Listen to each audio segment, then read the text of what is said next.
Hello and good evening, everyone, and welcome to The Truth truth Behind behind the the truth. Truth. Hello, hello, hello again. Mhm. Very excited to have you guys now. We're going to apologize up front. Have a little technical difficulty because our counterpart's not here, so the way the cameras are set up, it's not dividing us Mhm. on the other levels of social media. So you're gonna find us leaning a little bit today to get on camera. Like he gonna lean in, I'm gonna get try. he I gonna lean can't. I in, can't. I can't. I can't. I lean got. in to I'm still get on this sore. camera. So I'm don't still don't let sore. I'm don't sorry. don't let this distract you from Yeah. what's going on. You know, You'll be maybe all right. a little sideways today. But as soon as Yeah.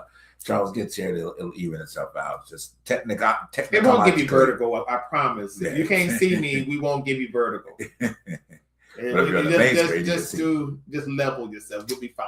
Exactly. Yeah. So we hope Yeah. everybody has had a great week. We won't be long tonight. Mhm. We're not going to stretch it out and let the conversation keep moving and have fun what we're Mhm. going to talk about tonight because there is a lot going on, but then again, there's not a lot going on. You know, I think so much is compact into war, pretty much. That's You know, everything that we got going on right now is war. Yes, there's a lot of war You going on. know, A lot of beefs and a there's lot a of lot of wars. beefs, a lot of wars, you know, things like that, and then a lot Yeah. of lives that goes that surfaces around A lot those of opportunities. confusion and complications Yeah, and well, craziness. it's the ball of confusion. You Yes, know, it I mean, is. as it is.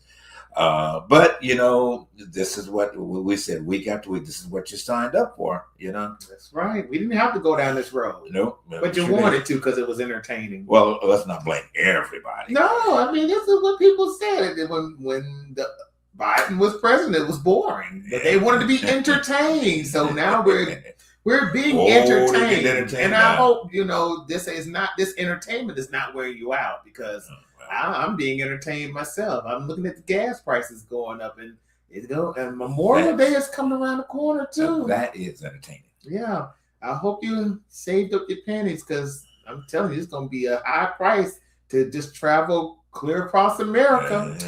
Well, I don't know. A lot of people are going to be doing a lot of staycations this year. I know I would. Shoot.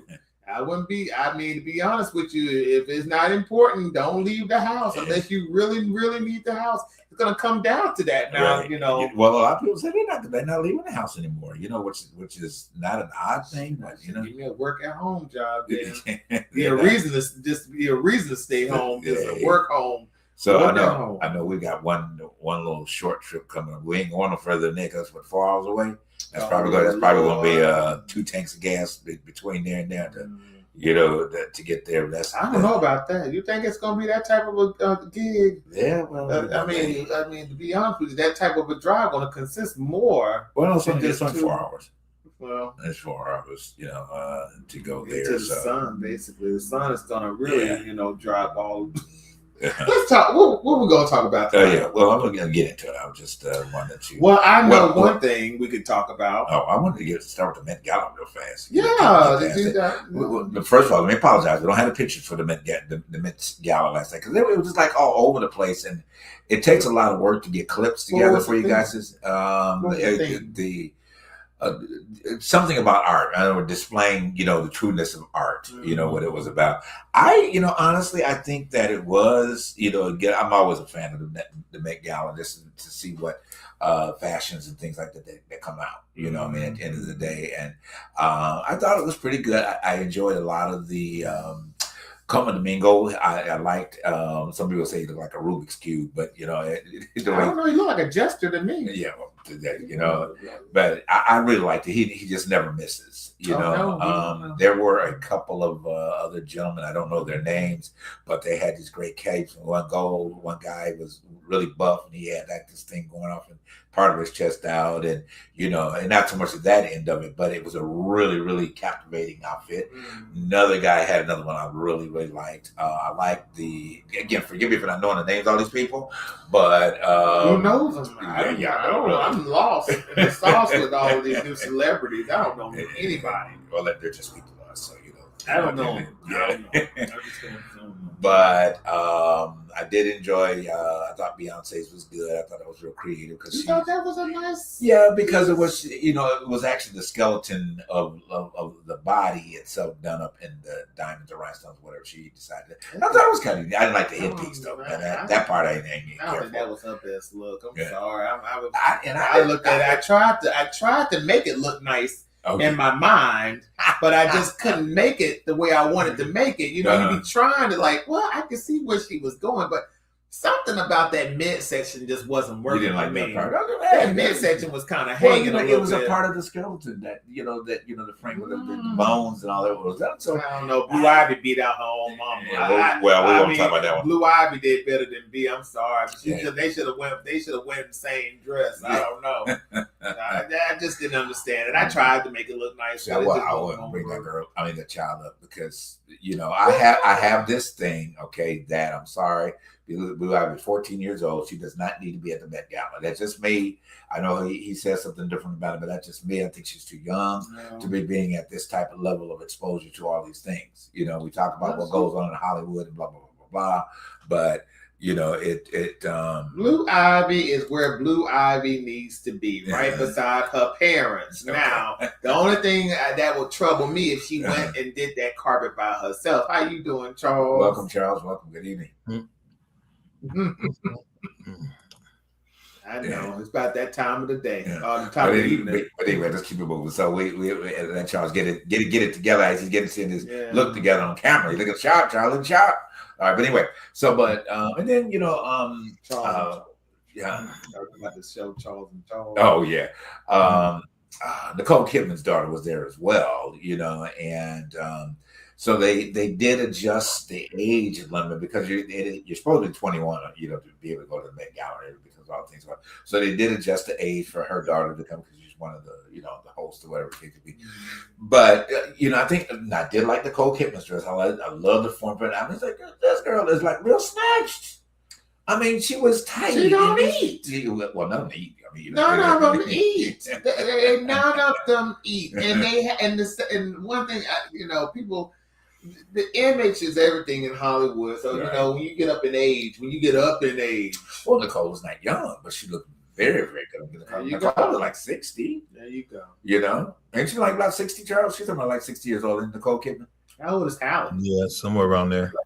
Right, at least turned 60. Hallie and Salma Hayek and Nicole Kidman and Meg and all of them should be about almost around the same age. Right? So, but because people will say I always Sandra Bullock and all. Yeah, that Sandra's my heart. I don't like y'all don't like Sandra. I like Sandra Bullock. I don't know why anybody. I know I was happy that she got rid of that neo-Nazi. No, you're right. That ex-husband of hers, who she woke up. Yeah, she definitely did wake up. She's 58. Well, Nicole's 58. Sandra, Nicole's 58. Okay, I know she's close to 60s. At that. But yeah, so I think that the ones that did. Who else did that stood out that I can remember at the moment? Most of the males that got camera time, I think SZA stood out a little bit for me with her, and I ain't like that. And Cardi had I don't know. Cardi had this little thing. No. Who was it? But Janelle Monáe, she came as the Wiz. Well, she came as the tree from the Wicked Witch, from the Wizard of Oz. Oh, okay. She came as a tree. Okay. Well, hey, I mean, it stopped traffic. But that was the guy said it stopped traffic. Wow. Okay. Well, I mean, that was her level of creativity. I didn't really see the one that I didn't take care for. What was that? I don't know what her name is, but she was half naked in the first place. So whatever the black girl was. I can't think of it. Oh yeah, I don't. She's from. I don't know. Yeah, I don't know. But I mean, Anna Wintour. She put on another great, little shindig that is now being criticized. Right. And it's being criticized for the fact that guess who was there? Right. Mr. Bezos. Yeah, well, that is Mr. Bezos was there. And you know what? To be honest with you, with that being said, it kind of brought a little bit of a Debbie Downer to the to the situation that was going on, because there were protests down the road from, which is always a protest at every event. But to be honest with you, it's just right now it's becoming to be what you would say the Tale of Two Cities type of, the haves and the have-nots. Right. The rich and the poor, and it's coming to look like that. Yeah, well, in a way, they had said the event when it started out that it was only $1,000 to attend.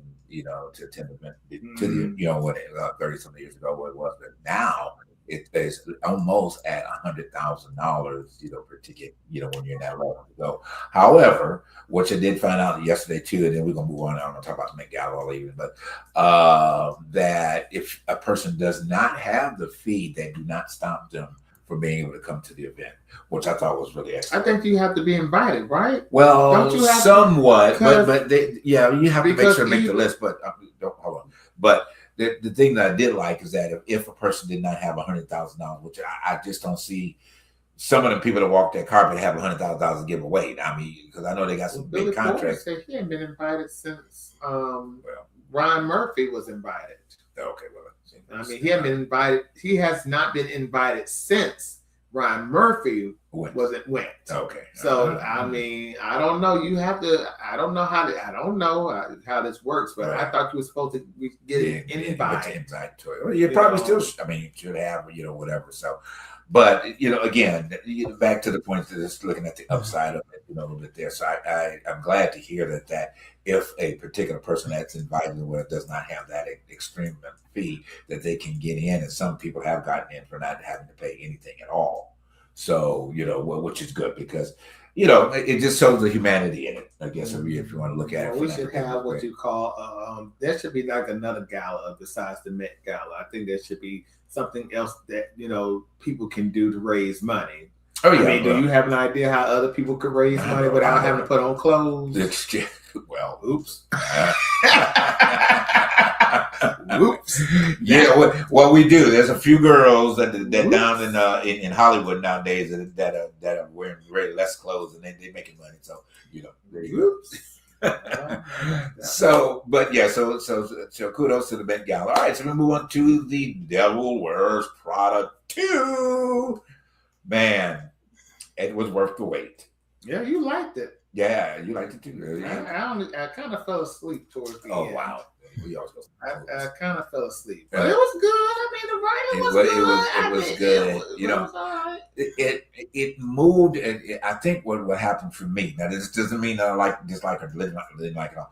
I think it moved at a little slower pace than the first film. I think it rushed. You know? I think when they came in with a rush, it just felt rushed. I'm sorry. It just I mean, you got it. And I might have came in a little too not towards in the beginning because I was getting popcorn and drinks and that was another situation. But anyway, from what I saw from the very beginning, it just seems like it was just a little rushed. But that's just me. No. I don't know. I didn't think it was. I mean, of course, I was there waiting for you to get the popcorn, but I just think the pacing was a little slower this time than it was the very first one because I think the lines were a little bit more snappier. And it could be at the age and the time it was 20 years ago. That's a long time ago. When you look at it and stuff, but it was good. I like the plot twist. I like the fact that it stayed more on the Andy character. This time. Miranda Priestley, she was a little bit more subdued. Oh, they made sure to downplay Miranda's power in this one. Yeah, they put her in so many awkward situations where I kind of, in my own little way, felt kind of bad for Miranda because I was so used to seeing her up on the high horse. Right. But for them to have to bring her down to the point of she having to walk into her own cafeteria and her workers are looking at her like, what are you doing here? Like, what's going on with this? And everybody looking around the corner like, is she actually in the cafeteria? Are they having a meeting in the cafeteria? What's going on? That type of scene had me almost like, that's not really a good look. But hey, it happens. It happens. It worked. You know, it brought a great funny moment to it. You know, so yeah, it was great. I liked the plot story, you know, and all that. And then in the end, everybody wins. You know, shout out to Miss Tracy. We were part of her group, being at the same theater. So she brought a group. I don't know if you guys know who Tracy. I can't think of Tracy's last name right now, but goes back to Ren. She was in the first Devil Wears Prada. She's been on 911. She's been on. So it was nice to say hey and to her real quick. But she was in this. That was very random that she was there. Yeah. It was. Did you see any movies, Charles? Since anything? Have you seen any movies since? You see Michael? Yeah. No, I haven't been out for that yet. I've been dealing with some things. I just ain't been out. Okay. Yeah, you'll enjoy Michael when you see it. And again, kudos to Michael. I got a little clip about Michael Knight too. That it did come in number 2 because it was kind of expected that Behind the Devil Wears Prada this past week. But the box office is number 1. But the box office, box office from Michael is just phenomenal. The movie is just phenomenal. And people are just so ecstatic as to what this film has done, you know, and the revision of that and the revision of Michael Jackson himself into society, and all of these people are coming forward apologizing. Oh, well. You know, I mean, but my thing is with the whole entire scheme of this movie coming out, I feel as a theater owner, people who run these theaters, I think they should be bowing down to Michael because the fact that it did bring people back into the theaters. People wanted to see what the movie was about, even though they threw trash at it before we could even watch it. The critics are just full of shit. Right. And I'm just going to say it like a critic is a critic. But the fact is that if I was a movie theater owner, I would be like bowing down to the Jackson family for the fact that a lot of people have finally gotten their butts up out the house and want to go see a movie, right. And to buy that expensive popcorn, that expensive drinks, right. That's the one thing I would say for those who have something to want to bash the film.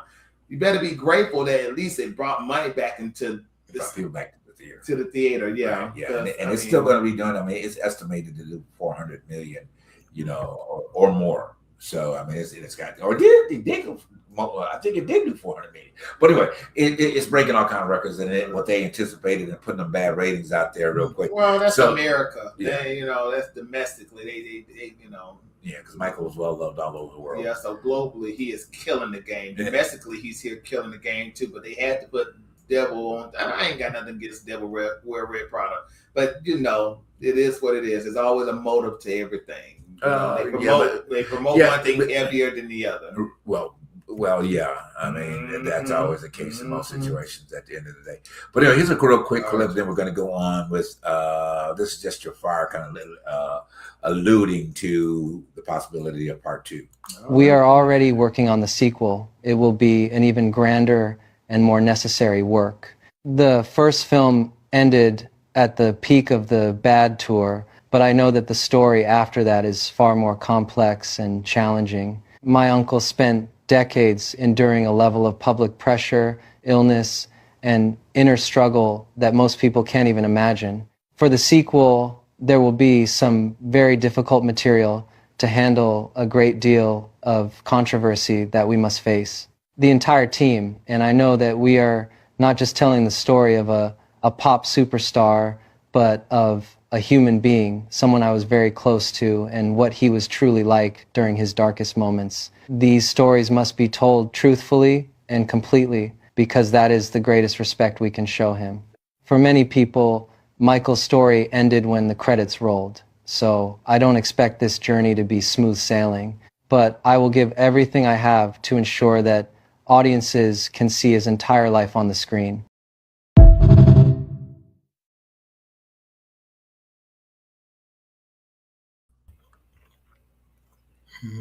That's really powerful.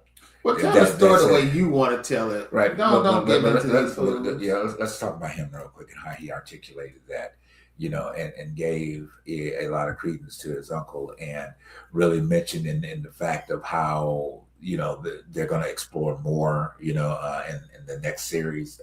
Probably will be 3-4 series, probably. At the end of the day, if it's written correctly, they can keep the guesswork going, or at least 3. Probably leading up to maybe after the allegation period and his research back in the late 90s. Well, just let them tell the story the way they want to tell the story. My thing is, when you give in to people who want the salacious stuff, right. And I understand people want to see something, but at the end of the day, I'm tired when it boils down to some of our legends that there has to be a caution over their name. I'm tired of it. To be honest with you, when we saw Elvis, none of that stuff that, even though people probably would have said they want to see more, but they held back on even on that movie.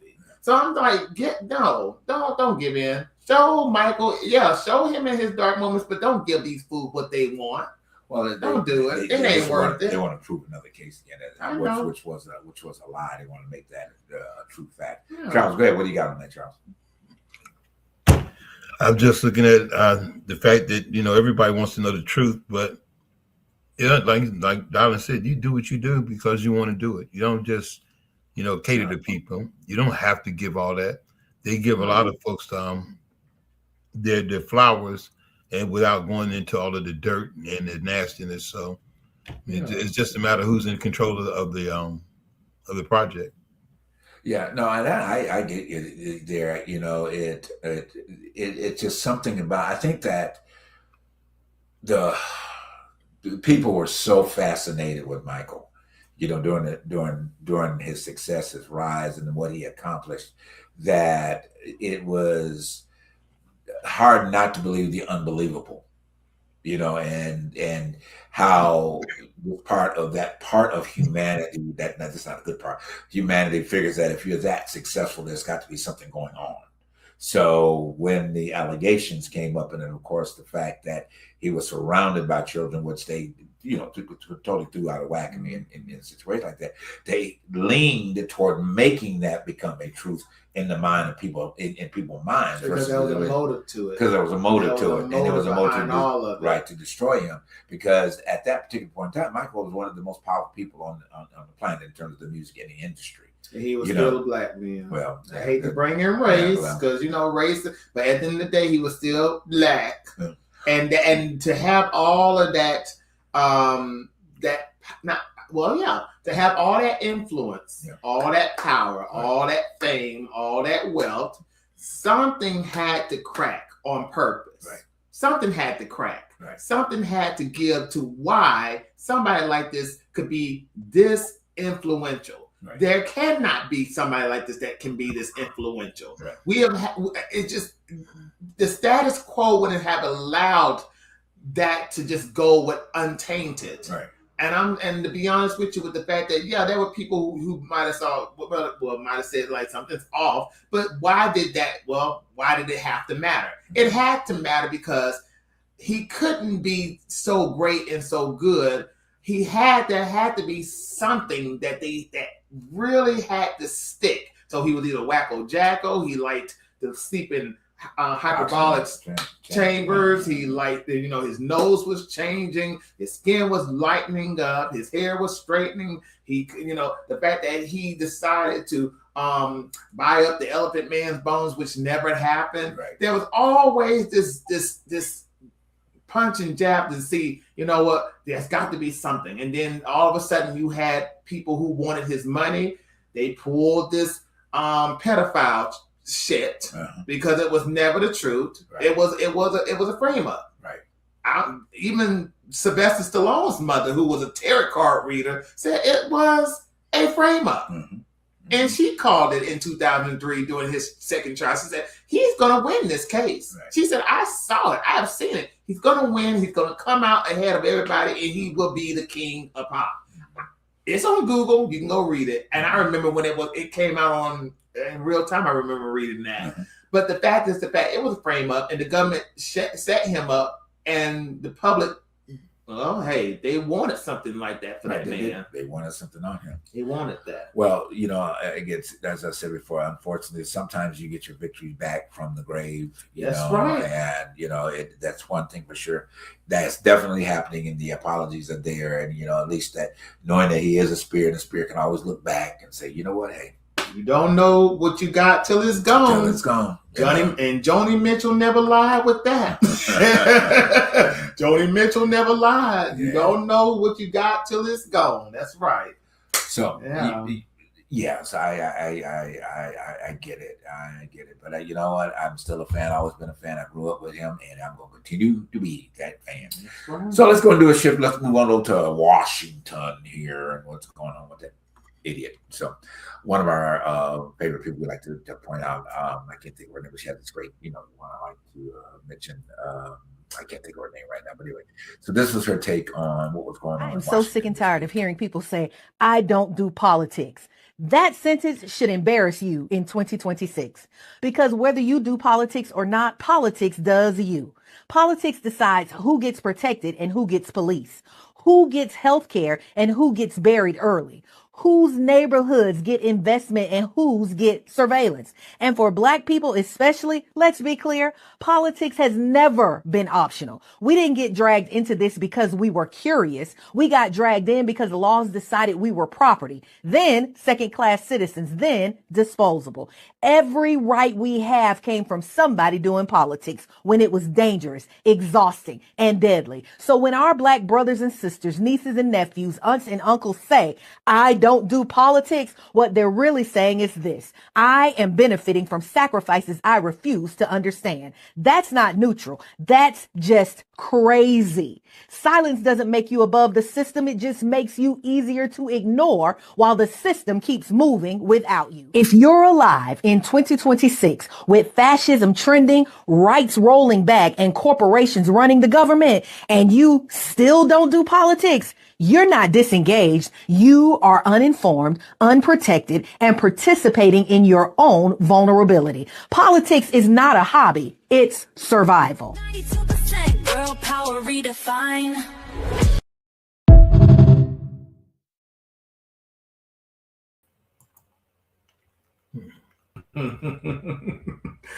When people tell me that when people say that even on my job, and they come to me and complain about, we're getting less hours, they cut my paycheck, they did this and they did that. Well, you don't do politics. I mean, you told me you don't do politics, and this is what happens when you don't do politics. See, I think people don't understand what the element of politics is, because politics is in your paycheck. Right. Hold on. But they tend to think that politics has to do with the voting process of what goes on in Washington, hopefully maybe in a state and local level. But that's what they think. They don't understand the art of politics. They don't understand politicism. They don't understand. They don't get it. They don't know when you walk into the door, punch a time clock or whatever, that it's a politically motivated situation to make you be on time. And in your choice of that, you don't really want to be there on time. But guess what? But the political system that's involved, that with that time clock, guess what?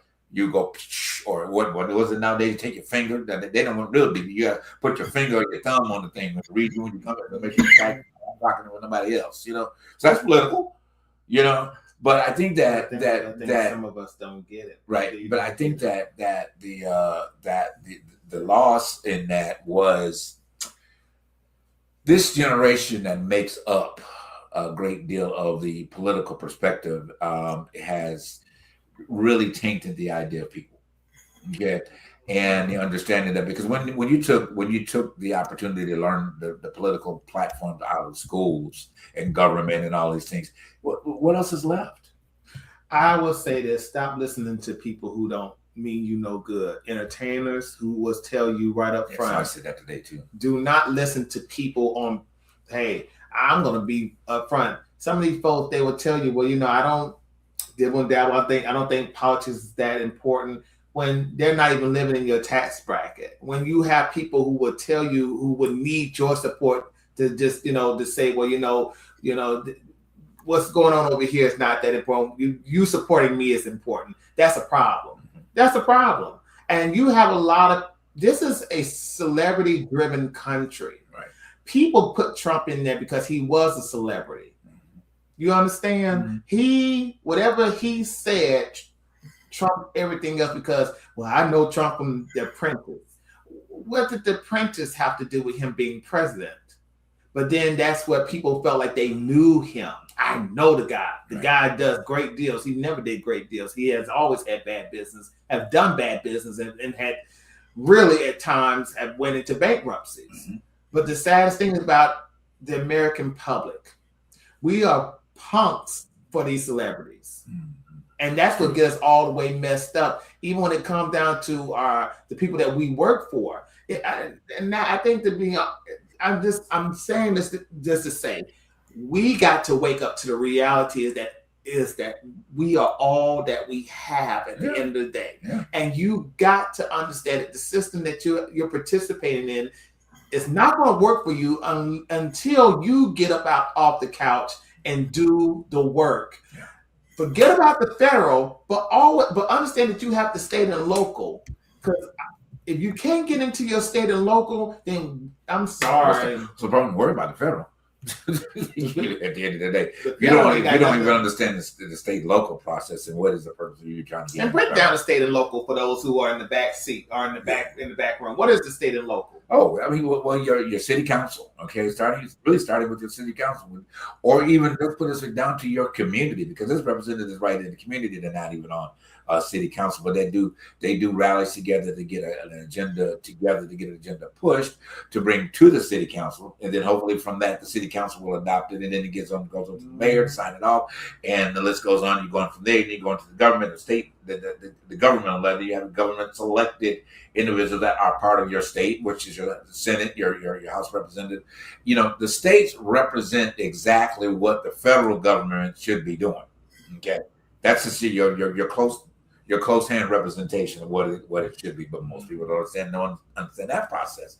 If you just get involved, okay, those of you that assemble yourselves to somebody's church, it's the same thing. You got a heck of a lot of politics going, especially those kind that have to select pastors or somebody else that gets to select a pastor for you to put them in front of you, and y'all still believe that that's okay, you know, and all that type of stuff. All right, there's a lot of organizations that run they church organizations on a very political level.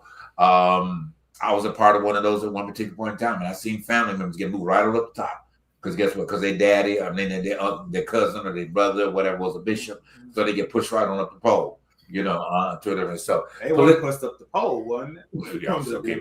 Push up the pole. Yeah, they pushed up the pole, all right. In more ways. So yeah, no, I get it. So the idea here is that you are surrounded by politics. Yes, you are. Period. And everywhere you go, there is. Charles, give us your quick point on that. We're gonna move on next.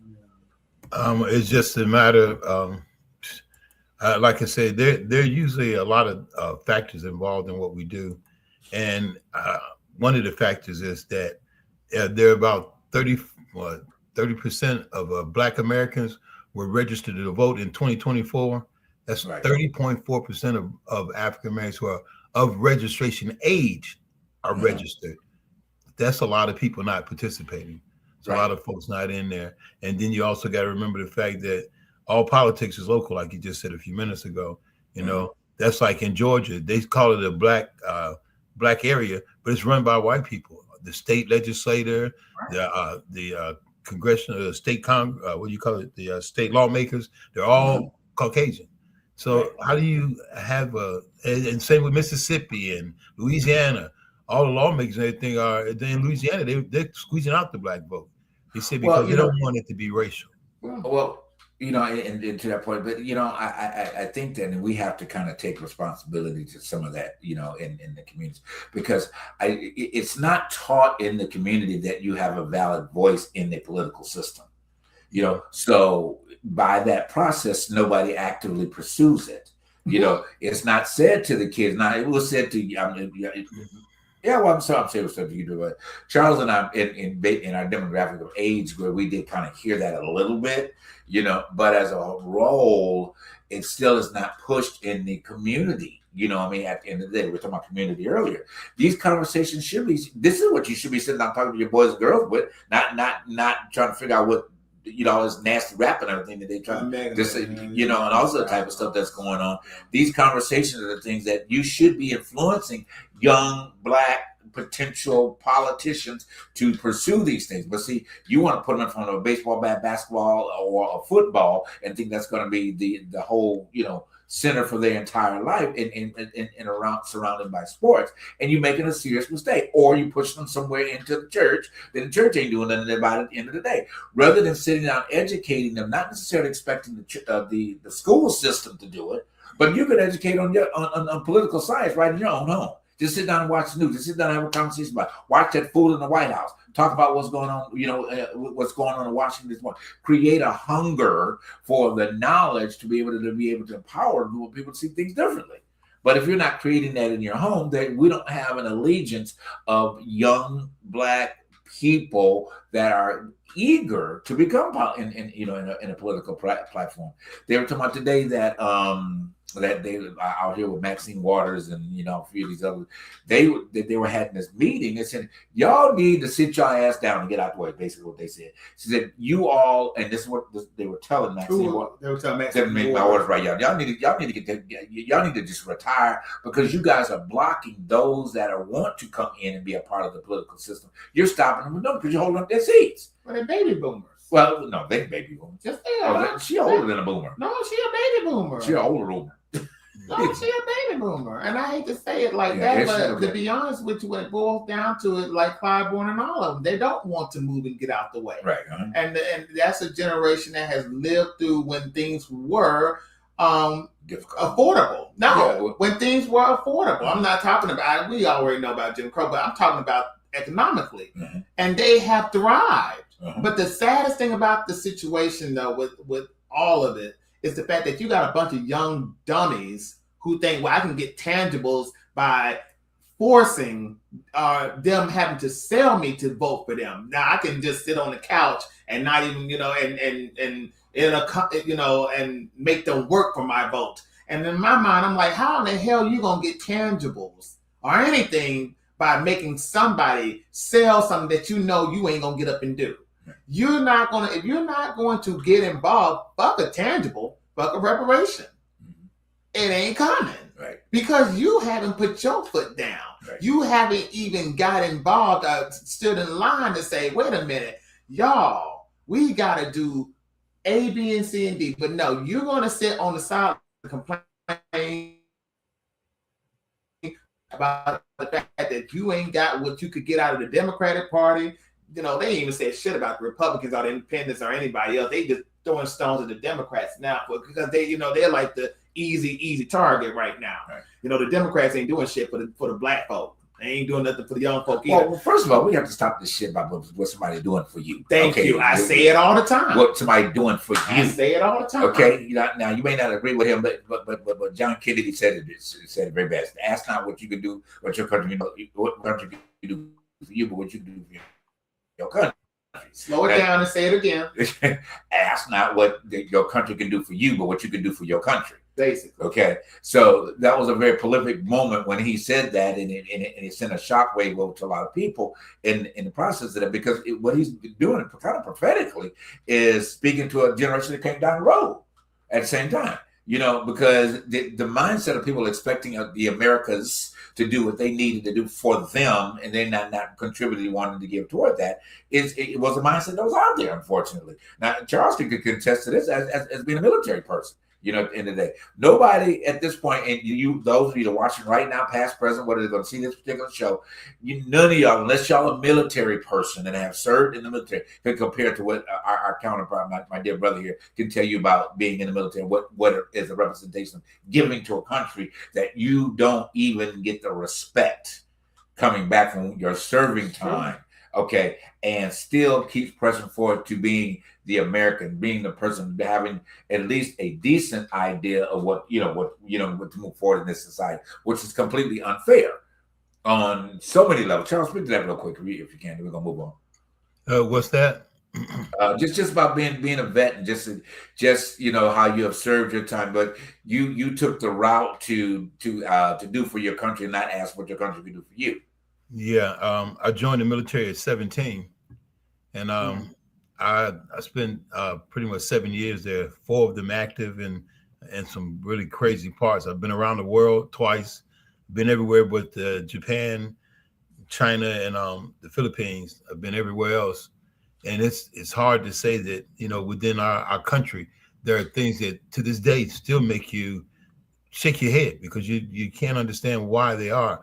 People claim they want to leave the country, and I'll listen, but I always say to myself, once you get out there, you'll see there's no place better than here. Even screwed up as it is, there's no place better than the United States. You can go anywhere you want in the country, claim it's so much better. My niece is in Taiwan, and she loves it. There's no crime, and there's that. And I'm like, yes, there is. And then they are racist against black folks, but they don't just.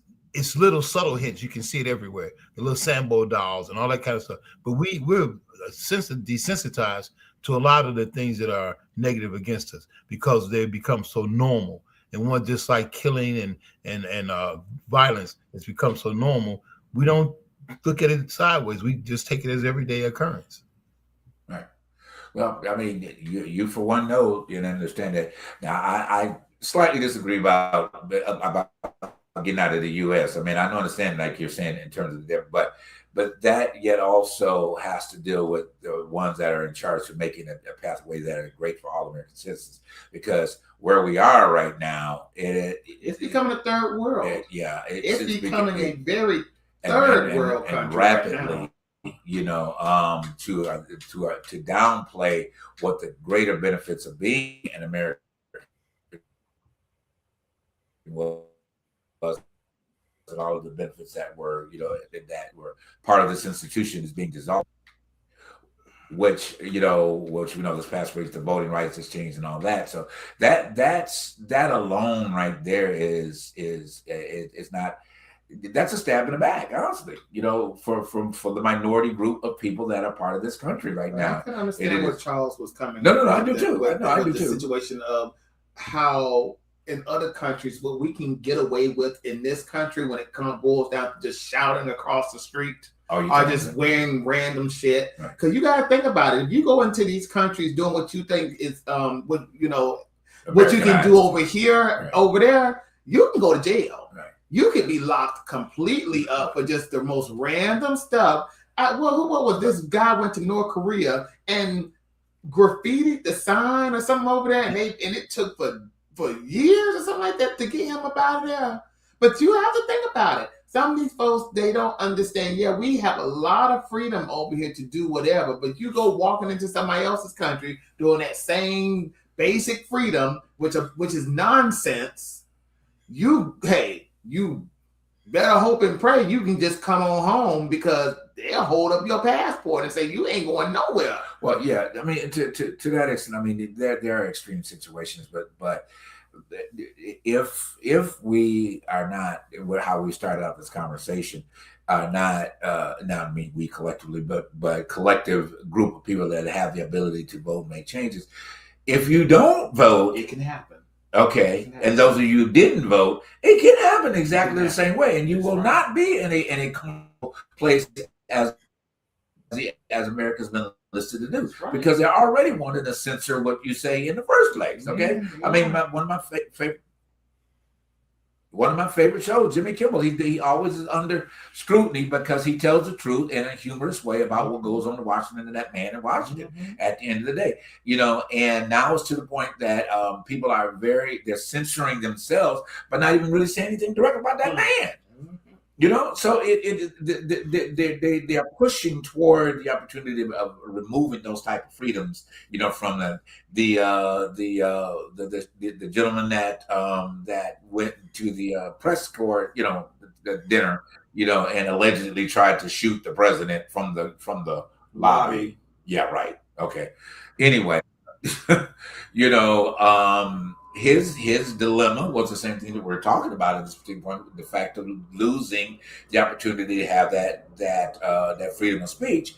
And this was his approach to, hey, at least put something in it, that makes my pay attention, at the end of the day. But can I share with you a prime example of how freedom of speech has changed in this country? Oh, yeah. I'm gonna let you see someone that we all love and care about, Mr. Stephen A. Smith. speak his Oh point Lord. on what's going on. Let me get a barf bag.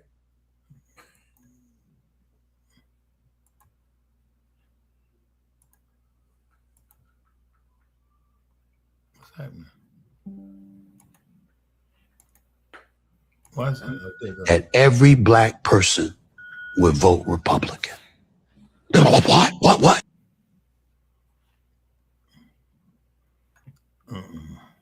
That's enough right there. Well, the gist of it is he wants every black American to vote Republican because he said they don't care about us anyway, so why not just vote? And I'm thinking, yeah, but they're the ones who dismantled civil rights.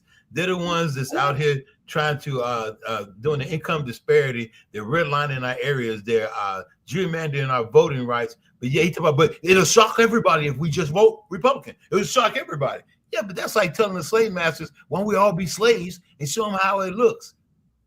You know, you're like, you ain't heard what? Somebody, Stephen, he talks with a whole lot of money falling out of his mouth because that's what he's geared towards. It's all monetarily. He doesn't care about human anything. When you listen to people like that, he's a capitalist. And I'm sorry if you believe in the capitalistic system, but when it boils down to humanitarian anything about the fact that people need basic necessities like health care, at least they need good water, good clean air. People like Stephen A. Smith don't give a damn about people like those things. He wants what he wants. So he's out there selling a point. He wants black folks to vote Republican so people like him can get more and more and more and more and more. I'm going to keep repeating more and more money. He wants more money in his pocket. Fuck black folks, him and Clarence Thomas. And not only Clarence Thomas, but a whole bunch of other dumbass folks want more out of the system than us being free. And that is the pain reality of following people who have this affluent brand. Because Stephen Thunderdome, whatever his name is, and we don't need another hero. I'm going to keep repeating that song. We don't need another hero. We don't need people like him telling us what we need to do. Black folks need to, and Malcolm X said it best, stop listening to these jesters, these court jesters, because he ain't nothing but a court jester. I don't know how the man got to be a voice for the people in the first place. He was never the voice. He was just a loudmouth on sports entertainment. That's where you need to go back to. All right, we're gonna move on. All right, so this gentleman, just a little clip that I saw that's going to be reflecting a lot of what you like to mention, and we'll elaborate on that just for when he gets through. Number one thing we need to stop thinking about is that wealthy people. Lee Jante got me this job, my homegirl. Right. It wasn't a reach up. It was, hey, let's look out for each other. That's what we need to. We can actually build systems that do not operate on money. Negro Actors Guild, Paul Robeson and folks founded the Negro Actors Guild. I'm pretty confident the same year as Screen Actors Guild. Screen Actors Guild was not representing black folks. It was still segregation. You feel me? We took care of each other to make sure that they covered safe passage through sundown towns, covered funerals, childcare.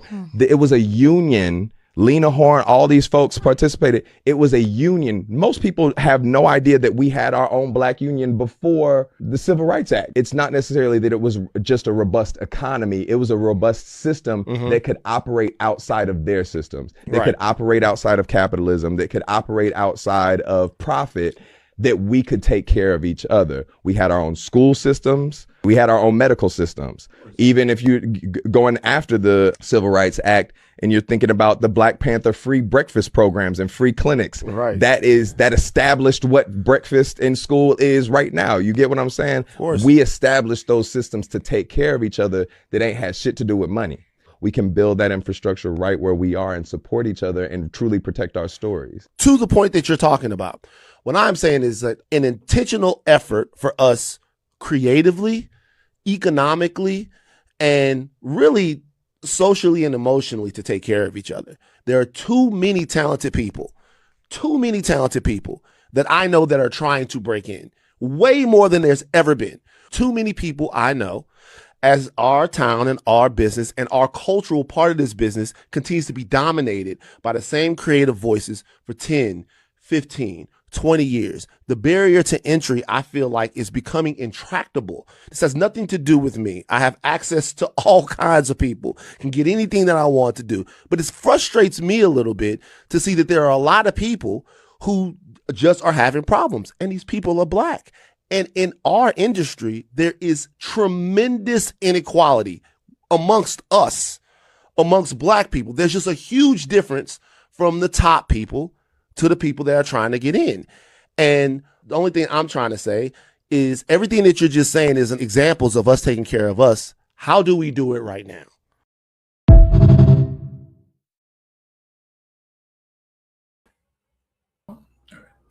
Well, and I'll let you go to I love that little brief interview that they were having there, because it's a conversation that we have, a lot off camera and on the show. If you guys have not paid attention to it, but their perspective was mentioning from the industry side and where we should be supporting.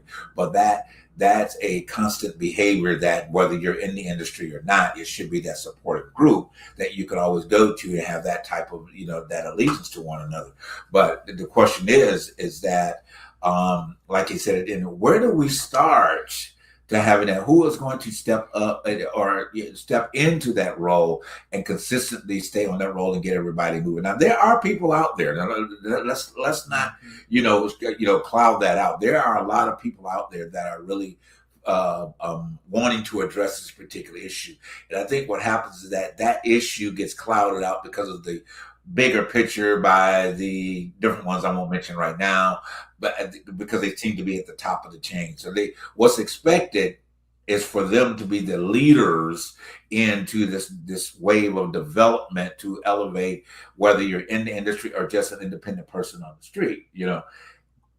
They feel that they should be doing, rather than, like we started earlier, starting right in your own home, starting right in your own community, seeing that you've got young people, you've got a young guy out there that's got a little group of kids around him, and he's speaking to those individuals. That could be your next politician.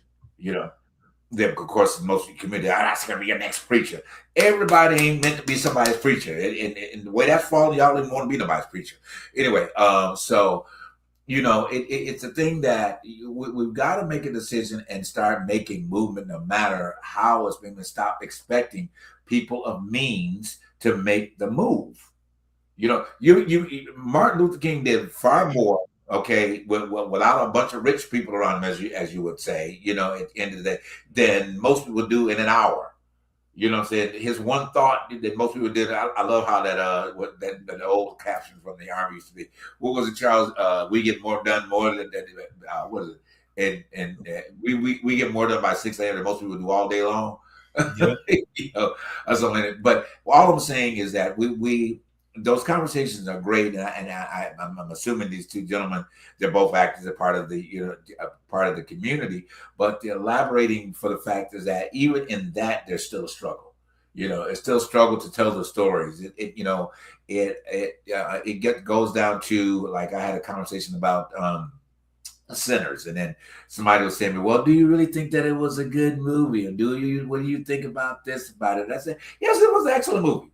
I said, at the end of the day, now it may not have been your choice of topic, but at the end of the day, it was a great movie, because you've taken somebody that found a way, to get in. And that, first of all, that was not his first film that he was recognized by Warner Brothers for doing in the first place, Let's just be clear about that, Let's be clear about the fact that he did write Black Panther, at the end of the day. Let's be clear about those particular things at the end of the day. And then he has made a pledge to utilize more Black talent in anything that he has over, and which he has done, which he celebrates.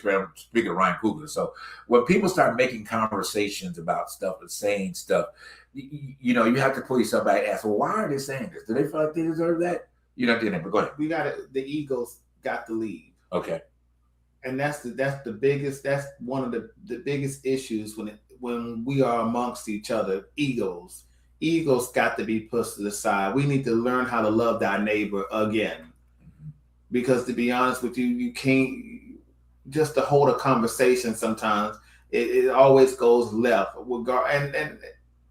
And ideas Well, I feel like at the end of the day, you can have a great idea, but just like you say, people will throw it and toss it into the trash can because they can't see the future. Right. They cannot foresee what can happen if we nurture not only ourselves but our children to believe in something. Yeah. That's why we don't vote. Mm-hmm. Some of us don't vote. Some of us sit on the couch because the system don't work for me. Well, who told you that? Because you got a lot of poor whites that they don't believe that the system don't work for them, but they see a vision, and they always they're sold on an agenda. And I hate to say it, the agendas that some of these races have of making sure that we don't get the right to vote, that we don't have the same necessities that they have, they feel like they're winning right now, even though their gas prices are going through the roof.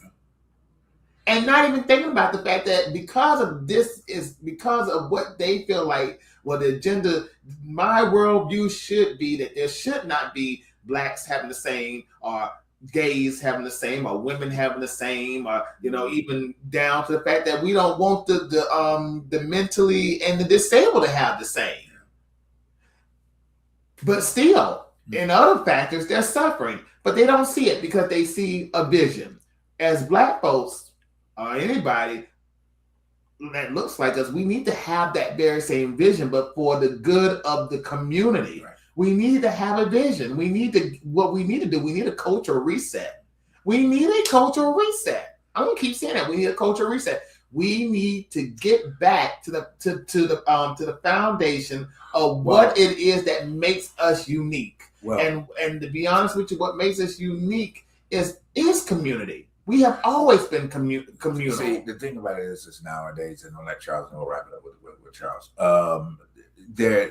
The entertainment, and I don't mean the good part of the entertainment, the entertainment value is where we make the decision based on. Now, you can go at any point. Number one problem is that device that everybody walks around and they swipe. You know, if it's something that is educational, empowering, like the truth behind the truth, and taking the opportunity to pause and listen and gain some more knowledge that they swipe right by it. Okay. Or nowadays it's gotten to be that these videos that come out now, whether it's on X and Instagram, I don't see too much on Facebook, but these black people beating each other up. Just because somebody gets a family, these jackass young girls go into restaurants and tearing up restaurants, and these type of videos are getting played all over social media, going back and forth about things of that nature. But yet we're having a conversation. The three of us are having a conversation, and those gentlemen there, about figuring out where does our unity come from? Where does the sense of responsibility and accountability come from? Saying it goes back, like we said earlier, about the political, or that I'm not, politics doesn't affect my life. Well, politics does. You blame the white man for that. You can't blame him, because when you have people like the Zeus Network, when you have Mona Scott, when you have people who get these white dollars, and they are the black producers, and they put this rhetoric, they put this stuff out there, and what it does, it shows a new generation of, this is how I should be looking, this is how I should be acting, this is how I should be dressing. You are influencing people who ain't never stepped out and have did anything for themselves. It's showing young girls and young boys, in order for me to react, I need to spaz out. Mm-hmm. And I've seen that in real time. I worked at CBS in Atlanta, mm-hmm. and in Hollywood. If I'm telling you that we don't have that special, and all of a sudden you wanting to fight me over a cell that is not there, well, how I'm supposed to deal with that? How I'm supposed to communicate with somebody who do not know how to communicate? That's basically what I'm saying, and that's being taught through formats, through black reality formats. Yeah, absolutely. And I'm sorry, but I can't blame wholeheartedly the white man too much for that. When I'm seeing these black producers being awarded at Essence Fest, at Soul Train Awards, at BET Awards, these producers, and we know who they are. Right. and they're being taught. They've been taunted up as the black excellence. Now, Andy Cohen is about the only person I know who do Housewives who has put Atlanta and them on the map through the fact of these black dysfunctional housewives. Right. That's the only white man I know who has done that. But most shows on VH1 are black produced. Go ahead, Charles. I'm done. Well, I'm not going to really dive into that one because it's a gatekeeper type thing. But I'm going to give you these 2 points before we leave here. One of them is they are trying to get new judges up in there. Alito and Thomas Oreo is trying to get up out or retire. And with that retirement, they've asked each of these nominees, is Trump eligible to run for a third term? And none of them would answer. One of them said, I would have to review the actual wording. We know what the Constitution says, but these hand-picked puppets are going to get there and they're going to do a wave over all the rights we have. They've already when they were interviewed and got nominated, the ones that's in there now. And then the other part is, let me just make sure you understand, we're in a system right now where we're being robbed blind. He's got his pockets and smacking us on the butt at the same time. The new details for the release about the Palm Beach International Airport, which recently renamed to Donald J. Trump International Airport, the new contract requires that the airport to purchase Trump merchandise from Trump's own licensor, directly violating emoluments clause of the Constitution. He's getting paid off of everything that moves. The United Emirates, Israel, everybody's getting paid but the American people. And now they're starting to wake up. It's going to be a little too late, too late, because once they take over, you can't push back. You're going to be eliminated from the rights you have to do what you do. That ignorant ass, the killer Mike, talking about hold your vote. That's as stupid as that Stephen A. Smith with the hold your vote. Hold your vote means just so close your mouth and your eyes until things go, till the smoke clears. When it clears, you won't be in the same place. You'll probably be in a 4x4, sitting up in there with some bars. So while you're busy saying you don't participate or you're not a part of the system, and this is just me, you can run to any country, you can run wherever you want to run, but you can't hide. You will always be and always are a black human being. And no matter where you go, that is distinguished as separate and everywhere from Cuba to even in doggone Israel, everywhere. They do not look at us the same or equal. And just like I tell people every day, you have to be a part of the system in order to change it. You can't keep hiding and running, trying to find out who gonna lead me. I get tired of hearing people say, who gonna lead me so much, you're driving me crazy. What are you gonna do? Every little bit counts. If 3-4 of us do something, it's better than one person. So why don't the 3-4 do something or be involved? People call me now and go, man, are you still part of that sex trafficking stuff? Yeah, I've been part of it since I hit Atlanta back in 2015. Because I felt like it was, actually 2010, I got here in 2015, I got involved because I saw so many people disappearing, especially black women and children. And I'm going, nobody's seeing this? Nobody's talking about it? That's crazy. No, they're too busy in between Meg Thee Stallion's legs. But to be honest with you, we have sat here on this show plenty of times, even before the last election, and we have told people that this was going to happen. We had mentioned Project 2025 on this show. Now you only see about one person watching this show. That lets me know, even though we're not, it is what it is. We are a good show, but we ain't out there like that. But the saddest thing about the information that we have told people that this was going to happen, people decided that it wasn't going to phase them. Yeah. It wasn't going to bother me. We don't want to vote for Kamala, which in other words, they wanted to call her Kamala. When people call her out her name like that lets me know that you ain't shit no way. Because a name is a name, but you would want somebody to respect you at the end of the day. But you disrespecting somebody else lets me know you full of shit and you are really an abomination to humanity. I ain't gonna even mince my word, because you are an abomination if you going to just disrespect somebody's name like that. That's just to me that's just inhumane. But going back to what I was saying, we told these people this was going to happen. Now the Supreme Court, which I'm sorry, I'm a little giddy about this, because they made a decision to gut the Voting Rights Act of 1965.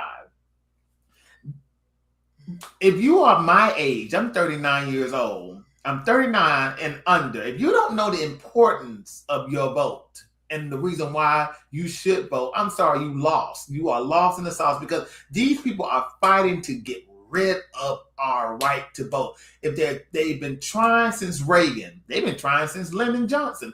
The fact is the fact. If they've been trying this long, that would let me know or anybody else know that I need to get my ass out and vote. But you got to be paying attention to it. You got to be paying attention. Paying attention to it. Like I said earlier, you go down, you swipe in everything and anything that brings information to your platform. And I ain't voting Republican either. Yeah, I'm not going to vote Republican.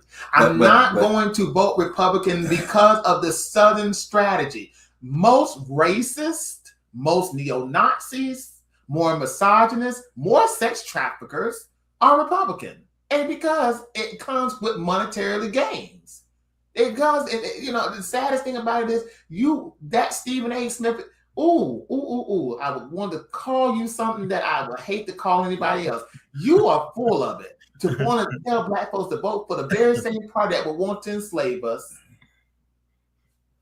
Go ahead, I'm done. I'm off my rocker. I'm sorry. No, but I think well said, Charles, and both and that it goes back to the serious level of accountability, and it's easier not to be accountability because you can do what you can point your finger.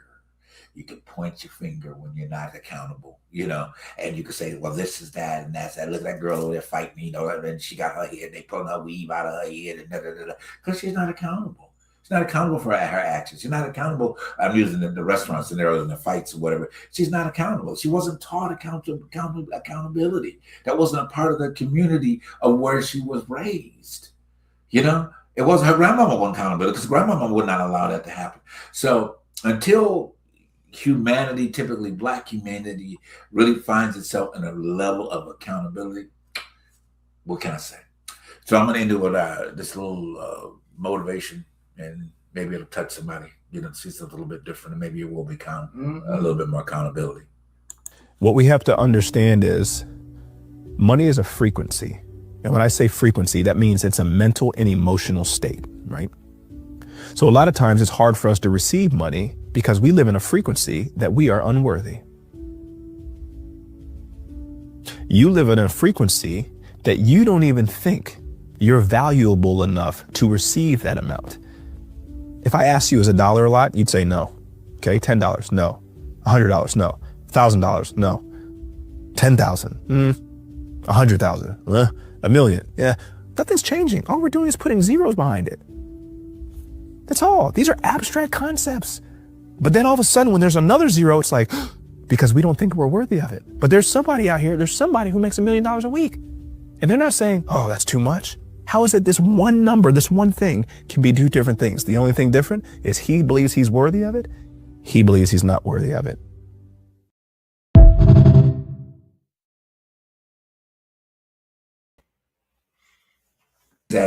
I think that is an ideal way just to wrap it up. Okay? Because when you believe that you're worthy, you will do things. When you don't believe that you're worthy, you won't do anything. And it goes back to how we started out the show. If you're worthy enough, you make a sound political decision about your community, your home, your family, your community. He framed that around wealth, and not wealth, but just having money in general. Most of the time, typically in the black community, we don't believe that we're supposed to have money because it comes out of our mouth all the time what we can't afford. It becomes our product. It becomes what we are. We can't. We have become products of our words. May not necessarily be in the financial discipline, but the I can'ts just trail us.